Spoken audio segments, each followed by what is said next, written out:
Hey, this is Elliot from Carbomb. I'm in front of Generation Records on Thompson Street here in New York City, and this is my musical journey. I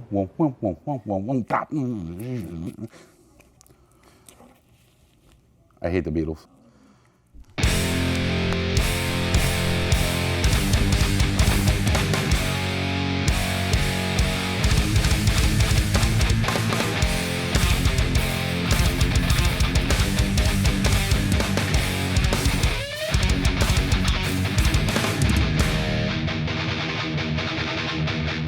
My mother is a big Ella Fitzgerald fan. Fucking super depressed in my house, you know? Yeah. Oh, man. I like a lot of this stuff in the early 80s. So we had like what everybody was listening to, which was like Michael Jackson and, you know, Prince and, you know. I like a lot of pop stuff too. I like Madonna. I like Sting and the Police. Who was my favorite? Who sang the Caribbean Queen? Billy Ocean. Billy Ocean. So I got turned on to that. And then my father's also a jazz musician, of course. He didn't get like too avant-garde, but it was great because he turned me on to like a lot of the, you know, straight ahead jazz stuff, standards and all that. And I was like, this is not weird enough. So Chicoria, like around the house, not this album in particular, but like Inside Out, the musicians on that were like kind of like my first exposure to like modern fusion stuff, which was like Dave Weckl on drums. You know, he had the poodle hair or whatever, but he was like super innovative.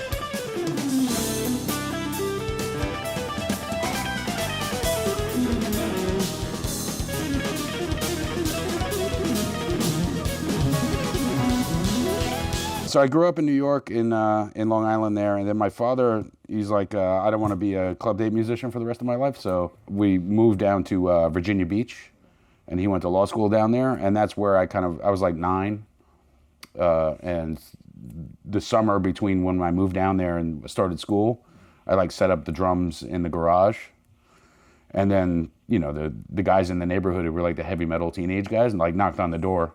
And they're like, you play in our thrash band now. And I was like 10, you know. So they're really the ones who hit me with, they're like, you know, this is Anthrax, this is Slayer, this is Metallica, this is, you know, all the thrash bands. So it was, you know, I went from like Billy Ocean to playing in a thrash band within like 6 months or something. And then like other rock stuff like Van Halen and, you know, that I liked Van Halen a lot, you know, just because like Jump came out, yeah. I was like a little kid jumping around, jump, you know, my mother would give me the pots and pans and we'd be, you know, be like going wild in the house. And then we would write original tunes like from the beginning, but we played a lot of covers. Yeah, so I basically got thrown in the fire. I was like, oh shit, I need another bass drum, I need more toms, I need hi-hats over here, I need, you know. So I would just basically like, I had like total mismatched drum set and like, but then I started gigging by the time I was like 10 and a half, 11, playing local shows down there. Started hanging out with the older guys and never hung out with anybody my age ever again.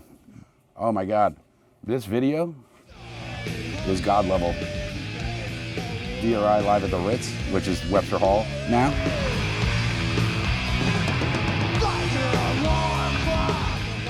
The mosh pit is just like, you know, it's like 87, I think that came out, or 88. Yeah, you gotta watch that.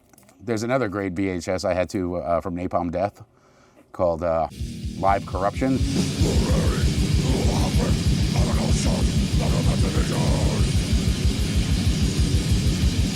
That was the first album with Barney on it. That's when they kind of like went more death metal instead of just the grind stuff. Harmony Corruption, unbelievable. And then I became a little more refined with this type of stuff. John McLaughlin's got a bunch of records that I love too. These records, or, you know, a ton of the Zappa records. Big Zappa head. Yeah, I started listening to Zappa young, and that kind of like influenced me rhythmically too, because he was doing all the really, you know, complicated, more obscure type rhythm patterns or whatever. And then he had a lot of like pop songs that were just straight ahead. If I'm talking to anybody who's a Zappa fan, we can just like speak to each other in Zappa lyrics. That's a direct link to all the fusion stuff that I've absorbed over the years. Mid-90s, Pantera blew up. I got to see them on Cowboys from Hell down in Virginia when they were like, nobody knew who they were. It was like a couple of weeks before the Cowboys from Hell video dropped on Headbangers Ball. And then they went like this. Now they're like legends. When Pantera came out, we thought they were just an X-Hoarder ripoff. Slaughter in the Vatican, classic. Back me to release your life, slapped and child. How could you not allow him to die? You gotta find Injustice for All, because that was seminal. Sepultura, Beneath the Remains, that was seminal. Dude. Yeah, so this is like 91, I guess. Yeah, or 90. Thrash head for years, and then like when this came out,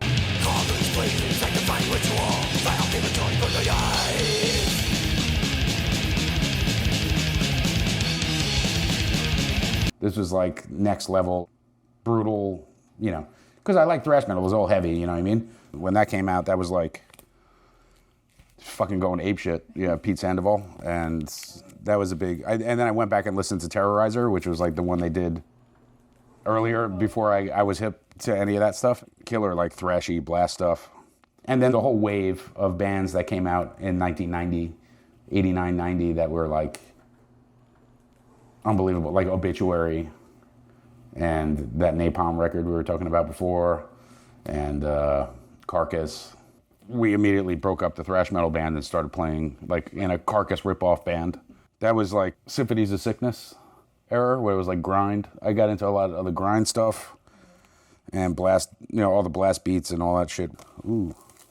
There was like the Magic recording studio, the Morris Sound studio, and then Roadrunner would like send all of their bands there. And even the New York bands and the other East Coast and some European bands too, they would like bring them over and send them to Tampa to record. Scott Burns, yeah, if you listen back to it, it sounds like shit or whatever, but at the time it was like the death metal sound, where everything's like super scooped and it's got like no mids in it and it just sounds more evil, you know? Yeah, but I'm a huge fan of that whole era of death metal.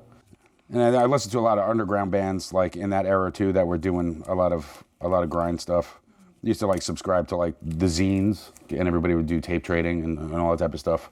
So that's when I became friends with Dave Whitty, who plays in Municipal Waste. He was in this band Human Remains, and they were like progressive death metal, like weird progressive death metal shit. Yeah. With like the whole volume thing, you know, super awesome. Ripping Corpse, and I like Dark Throne before they went underwater. That Soulside Journey record is unbelievable. It was great, melodic death metal. It sounded like Entombed, but they were like more progressive than Entombed was, and then Entombed kind of like did that same kind of thing on Clandestine, like punk death metal shit. Then I moved back to New York. I used to go see, right over here at the 55 bar, Wayne Krantz, like all through the 90s, because he always had the greatest drummers. And his records are great. And I actually studied a little bit with one of his drummers. Like I was like that guitar fusion thing, you know, it's like rock fusion stuff. Early 90s was like killer for me as like discovering all the new music that was out there and just being like, holy shit, this is like, you know, this treasure trove of stuff that I still find, you know, super amazing. Totally, you know, some of it doesn't last the test of time, but a lot of it does, you know. And I got more into progressive metal stuff. Death also is a huge Death fan. I came into Death at like Spiritual Healing, and then I went back and listened to the original stuff. And then when Human came out, I was like a huge Cynic fan.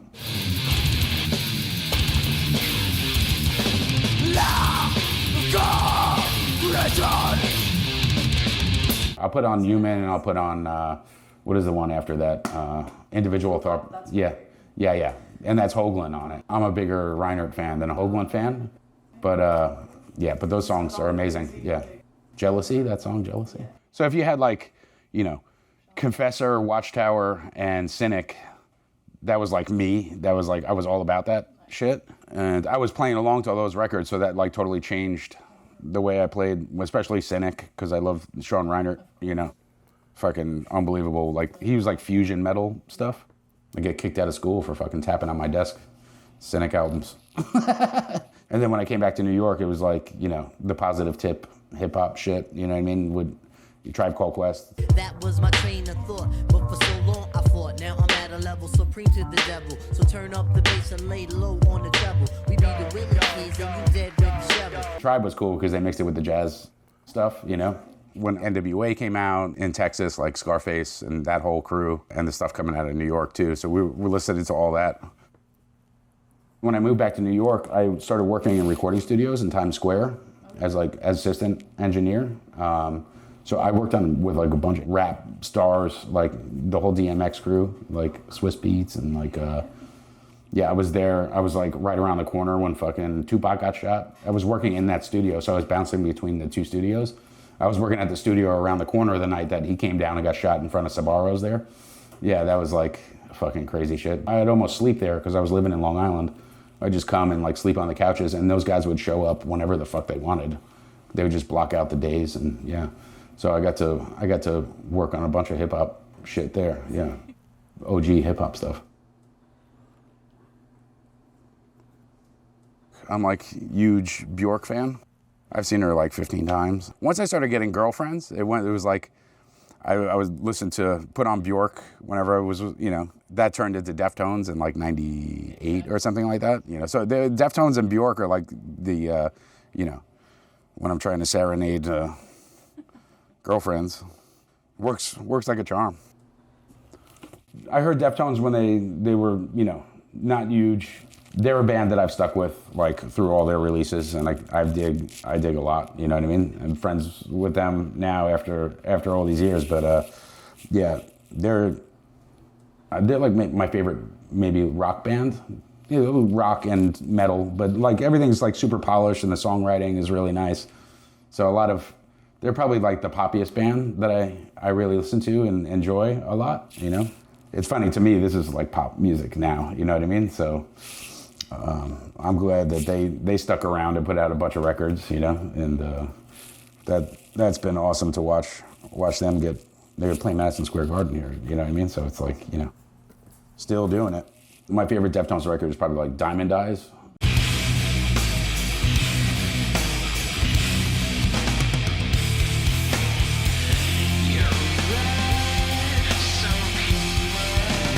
Every album they put out has a couple of bangers on it, you know what I mean? Yeah, I like Abe, the drummer, is like a killer. Yeah, I'm like #1 Meshuggah fan. I heard them in like '94, I guess, when they dropped that Nun EP. And I was like, all right, this is like groove metal, but like a little more technical. And then they've never let me down since then. There's always like a bunch of bangers on every album. Is there a particular Meshuggah record that you gravitate to? I'm so into the new one. The new one is like fucking deep.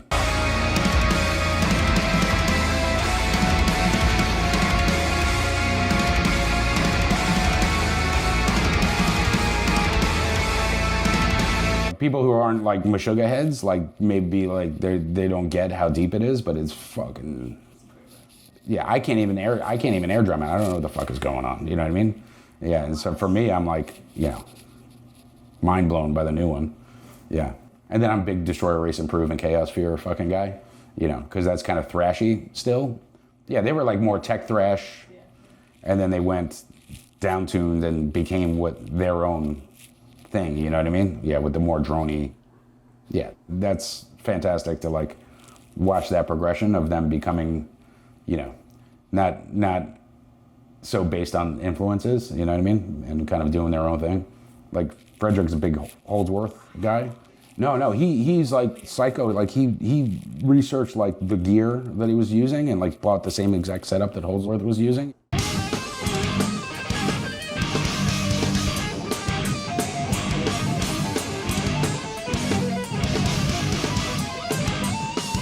On tour, I had discussions with him about this because he knows that I'm like a Holdsworth fucking head too. So yeah, that's it's all about the influences too. A lot of some. They're a little older than me, so they love Kiss, you know, and shit like that. But I was like, nah, get into, you know. But everything after that were kind of like influence-wise locked, you know, with Cynic. Yeah. Obviously, Thomas is like, you know, he's like, I lived that album for 2 years or something, you know. I was like, me too.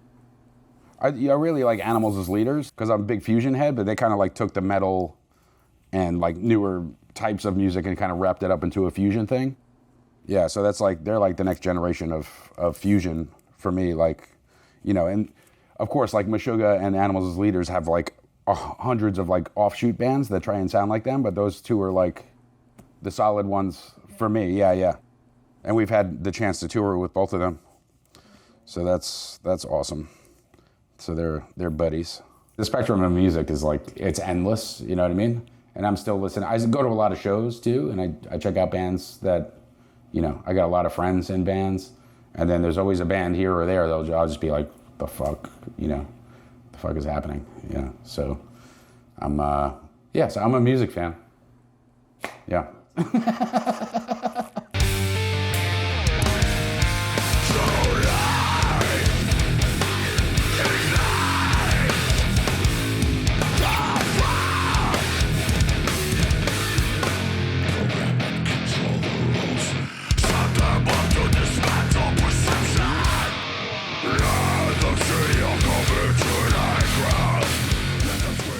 When it comes to music, I kind of just listen to stuff that I don't know how to play, or I don't know what's happening musically, and then I kind of like focus on little parts of stuff that's like really weird. Most of it's like improvisational stuff. You know, even to this day, like Maha stuff, where you have like 5 or 10 seconds of music, and I'll analyze that 5 or 10 seconds of music. So I'll take like an improvisational line or improvisational drum fill or like a weird thing, and I'll make that into a beat, or I'll make that into a part. Yeah, so that's like the way I would written with bands over the years. So fusion has had like a big part of Car Bomb. You know, Car Bomb is like fusion, but it's like super heavy fusion. It's like no diddly, no Waterloos and Weedaloos, and kind of like you know, no wankery going on. You know, it's all very, but it's all fusion derived stuff. You know what I mean? And it's like fusion mixed with like some Meshuggah and some Deftones. My whole concept for the band was like the heaviest Zappa rhythms you've ever heard. The first couple of records were a little scattered. They're more like musical statements, not really songs necessarily. We're trying to make more song-oriented stuff, but it just doesn't happen with me because I'm like so OCD. We had a rule on the first album where it was like, nobody can headbang straight for more than 7 seconds. Didn't work out for us commercially. You know? On Relapse, that's why like when we got Car Bomb together, they signed us out of just like friendship. We're probably just a tax write-off or whatever. But they put out the first record, so that was a big help. We got new shit coming out. We're gonna start touring. I've been sitting around for like a year waiting for our new record to get recorded and mixed. So I finished the drums over a year ago. Yeah, so we're gonna do an LP and an EP because we recorded too much music. So we're just gonna do both simultaneously. I don't have any vinyl. I think I have the only thing I have on vinyl is the Wrath of Khan soundtrack, Star Trek 2. Yeah. That's all I need.